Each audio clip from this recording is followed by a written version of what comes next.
The mysterious murder of Arlis Perry. On the night of October 12, 1974, the quiet town of Stanford, California, became the scene of a gruesome and baffling crime. Arlis Perry, a 19-year-old newlywed, was brutally murdered inside the Stanford Memorial Church, a place of worship known for its peace and solemnity. Her death would go unsolved for more than 4 decades, shrouded in speculation, conspiracy theories, and lingering questions. Arlis had moved from North Dakota to California with her husband, Bruce Perry, who was a student at Stanford University.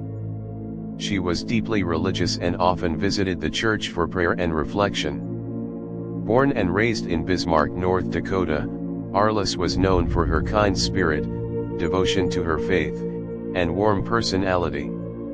She had grown up in a deeply Christian household, which influenced her strong moral values. Passionate about helping others, she had a bright future ahead of her. On that fateful evening, she had an argument with Bruce and decided to take a walk to clear her mind. She told him she would visit the church to pray, but she never returned home. At around midnight, a security guard named Stephen Crawford checked the doors of the church and found them locked. However, when he returned around 5:45 a.m., he discovered one of the side doors open. Inside, he found a horrifying scene. Arlis Perry's lifeless body lay near the altar. She had been sexually assaulted, strangled, and stabbed with an ice pick, which was still embedded in her skull. 2 candles had been placed near her body, one between her legs and another on her chest, leading investigators to suspect a ritualistic element to the crime. The brutal nature of the murder, along with the location, led to various theories, including connections to satanic cults. However, despite extensive investigations, no concrete leads emerged. The security guard, Crawford, was questioned but was not considered a suspect due to a lack of evidence. DNA technology at the time was not advanced enough to provide definitive answers, and the case eventually went cold. In the following years, various theories emerged. Some suspected that Arlis had been targeted due to her strong Christian faith, while others speculated about the involvement of cult groups. Some linked her murder to the notorious Son of Sam killings, based on alleged connections between cult members and individuals in California. Despite these rumors, no substantial evidence ever surfaced to confirm such claims. The case remained a haunting mystery, frustrating both detectives and Arlis's family. Decades later, in 2018, advances in forensic science finally brought a breakthrough. Using modern DNA analysis, authorities were able to link evidence from the crime scene to Stephen Crawford, the very security guard who had discovered the body. The walls had finally closed in on him. On the morning of June 28, 2018, a tactical team assembled outside Crawford's residence in a quiet senior apartment complex in California. They had a warrant in hand, ready to finally bring Arlis Perry's murderer to justice. The officers, weapons drawn, knocked firmly on the door and identified themselves.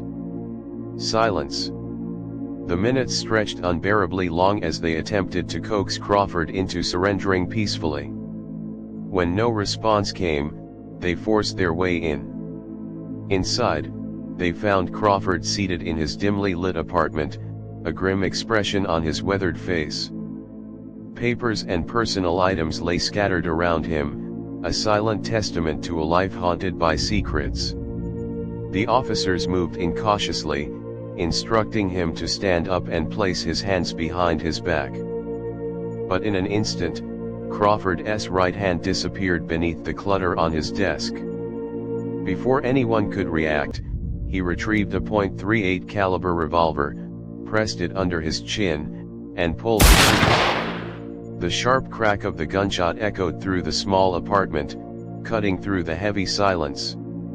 Crawford slumped forward, his life ending in the very moment his past had caught up with him. The officers rushed to secure the scene, but it was too late. Justice had been denied once more, this time by the murderer's own hand.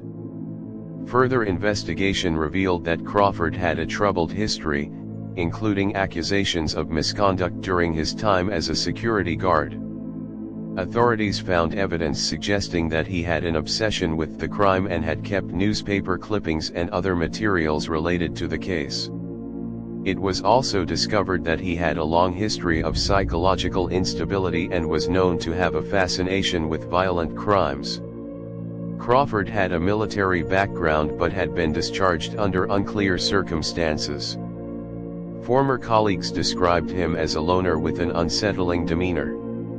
Investigators later uncovered that he had a history of inappropriate behavior, including incidents of trespassing and voyeurism. His suicide effectively prevented investigators from interrogating him, leaving many questions unanswered. It remains unclear if he had planned the murder in advance or if it was a crime of opportunity. Crime scene analysis indicated that Arlis had fought back against her attacker. Defensive wounds on her hands suggested she had struggled in her final moments, desperately trying to fend off her killer. Investigators also noted the disturbing precision with which the crime scene had been arranged. Her body was posed in a manner that suggested a symbolic or ritualistic intent. The presence of the candles, the ice pick left in her skull, and the specific positioning of her body all pointed to a carefully executed crime, rather than one committed in the heat of the moment. Arlis Perry's family, devastated by her brutal murder, had spent decades seeking justice. Her parents, Marvin and Jean Dykema, were deeply religious and struggled to comprehend the senseless violence that had taken their daughter's life. They had raised Arlis in a tight-knit Christian community in North Dakota, where she was known for her kindness and strong faith. Her mother, Jean, often spoke about the pain of losing a child in such a horrific way, and over the years, they had continued to pray for closure. When the case was finally solved, it provided some relief, but the knowledge that Crawford had escaped true justice by taking his own life left lingering frustration and grief. The Dykema family remained steadfast in their faith, honoring Arlis's memory and cherishing the short time they had with her. In the aftermath, law enforcement and forensic experts concluded that Crawford likely acted alone, though some conspiracy theorists continued to speculate about possible accomplices or ritualistic connections. The revelation of his guilt, while bringing closure to the case, left lingering discomfort. How had a murderer remained undetected for so long? Even after being in plain sight, the decades-long mystery finally had an answer, but the scars of the crime and its haunting details remained.